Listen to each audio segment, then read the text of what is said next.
কার উপদেশ গ্রহণ করব না অর্জুনের মতো যে সমস্ত ভক্তরা ভগবানের কথা শ্রবণ করে আমাদেরকে দিচ্ছেন তাদের কথা আমরা শ্রবণ করি। একটা ছোট্ট কথা বলি, বেশি সময় বলবো না, কারণ আজকে তো বর্ষা নেই, গরম। অর্জুনের মনে একটু অহংকার হয়েছিল। কেন অহংকার জানেন? যে আমি খুব ভগবানের কাছের লোক, ভগবানের সখা। আমাদের একটু অহংকার থাকে না? যদি কেউ পড়াশোনা বেশি জেনে থাকে আর যেরকম অহংকার থাকে, যার একটু সম্পত্তি বেশি আছে অহংকার আছে, যার রূপ আছে তার একটু অহংকার আছে, এইরকম বিভিন্ন রকমের অহংকার থাকে। অর্জুনের অহংকারটা হচ্ছে আমি ভগবানের খুব কাছের লোক। ভগবান দেখলেন যে আমার সখা, এর মনের মধ্যে এইটুকু বাসনা আছে যে আমি খুব কাছে, তুমি কিরকম ভক্ত তাহলে তোমাকে চিনেন, চলো যা। যেতে যেতে যেতে যেতে গিয়ে দেখলে একটা শ্রীগাল একটা শব পড়ে আছে, সেই শবটাকে নাকি শুধু ঘুরপাক খাচ্ছে। তখন ভগবান অর্জুনকে দেখিয়ে বলছেন, তাকে বলছেন শ্রীগালকে বলছেন, ওহে শ্রীগাল ভাই, ভগবান সব ভাষা কিন্তু জানেন, সমস্ত জীবজন্তু যারা যা যা যা কিছু জানে ভগবান সবই জানেন। শ্রীগালের ভাষায় শ্রীগালকে বললেন, তোমার খাদ্যটা পড়েছে অথচ তুমি খাচ্ছ না, কি ব্যাপারটা কি? তুমি শুধু ঘুরপাক খাচ্ছ, এর উদ্দেশ্যটা কি?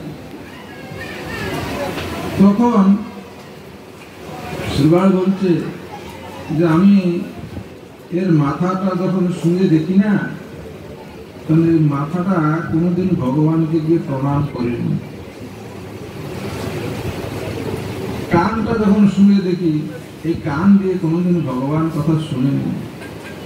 চোখটাকে দেখি, চোখ দিয়ে কোনোদিন ভগবানকে দর্শন করেনি।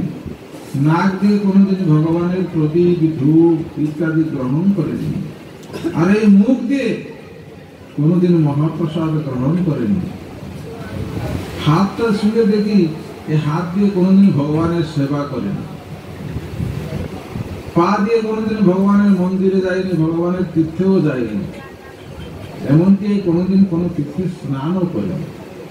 এই দুঃখে আমি একে গ্রহণ করছি না, অথচ ওর খাদ্য সেটা। তাহলে চিন্তা করুন অর্জুনের বুদ্ধিটা কি হলো। অর্জুন মনে মনে ভাবলো, আরে আমি তো মনে করছিলাম আমি কত বড় ভক্ত, শ্রীকাল এত বড় ভক্ত যে এ তার খাদ্যটাকে পর্যন্ত গ্রহণ করছে না। কেন না, এ ভগবত নিবেদিত নয়।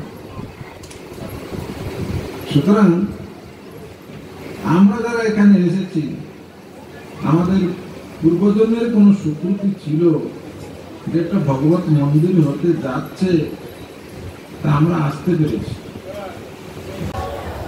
ভক্তবৃন্দ মহাপ্রসাদ সেবন করছেন। জগন্নাথের প্রসাদ